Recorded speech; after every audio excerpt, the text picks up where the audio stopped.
Kondisi awal kemerdekaan Indonesia. Cynthia Agustin, 12 IPS 2.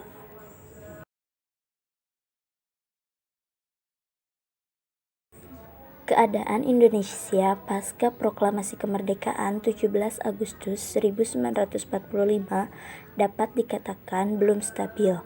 Kondisi politik di Indonesia masih dalam keadaan gonjang-ganjing dikarenakan masih banyaknya ketegangan, kekacauan, dan berbagai insiden masih terus terjadi.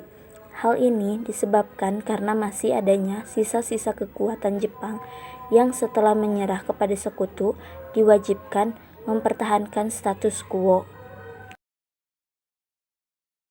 Selain menjadi sisa kekuatan Jepang, bangsa Indonesia harus berhadapan dengan tentara Inggris atas nama sekutu dan juga Netherlands in the Civil Administratie atau NICA yang berhasil datang kembali ke Indonesia dengan membonceng sekutu. NICA bertugas mengembalikan pemerintahan sipil dan hukum pemerintah kolonial Hindia Belanda. Meskipun struktur pemerintah telah terbentuk dan alat kelengkapan negara juga sudah tersedia, seperti 12 kementerian yang telah terbentuk, tetapi karena baru awal kemerdekaan, tentu masih banyak kekurangan. PPKI yang keanggotaannya sudah disempurnakan berhasil mengadakan sidang untuk mengesahkan UUD dan memilih presiden dan wakil presiden. Bahkan, untuk menjaga keamanan negara juga telah dibentuk TNI pada 18 Agustus 1945. Wilayah Indonesia juga kemudian dibagi atas 8 provinsi. Berikut 12 kementerian yang dibentuk pertama kali. 1. Menteri Dalam Negeri R.A.A. Wiranakusuma. 2. Menteri Luar Negeri Mr. Ahmad Subarjo. 3. Menteri Keuangan Mr. A.A. Maramis. 4. Menteri Kehakiman Profesor Mr. Dr. Supomo. 5. Menteri Kemakmuran Insinyur Surahman Cokrohadi Suryo. 6. Menteri Keamanan Rakyat Supriyadi. 7. Menteri Kesehatan Dr. Bantara Martoatmojo. 8. Menteri Pengajaran Ki Hajar Dewantara. 9. Menteri Penerangan Mr. Amir Syarifuddin. 10. Menteri Sosial Mr. Iwa Kusuma Sumantri. 11. Menteri Pekerjaan Umum Abi Kusno Cokro Suyoso. 12. Menteri Perhubungan Abi Kusno Cokro Suyoso. Dan provinsi awal kemerdekaan beserta gubernurnya. Sumatera, Teku dengan Gubernur Muhammad Hasan. Jawa Barat dengan Gubernur Sutarjo Kartohadikusumo. Jawa Tengah dengan Gubernur R. Panji Surono.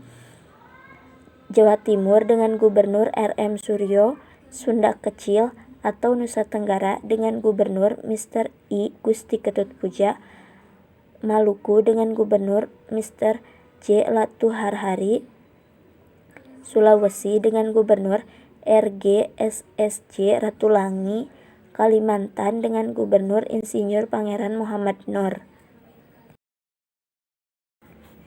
Inflasi yang besar berkembang sejalan dengan kondisi perekonomian Indonesia yang masih hancur-hancuran. Peredaran mata uang Jepang yang begitu besar namun memiliki nilai tukar yang rendah memperparah keadaan. Pemerintah RI sendiri tidak bisa melarang beredarnya mata uang Jepang atau mata uang asing lainnya, mengingat Indonesia sendiri belum memiliki mata uang sendiri.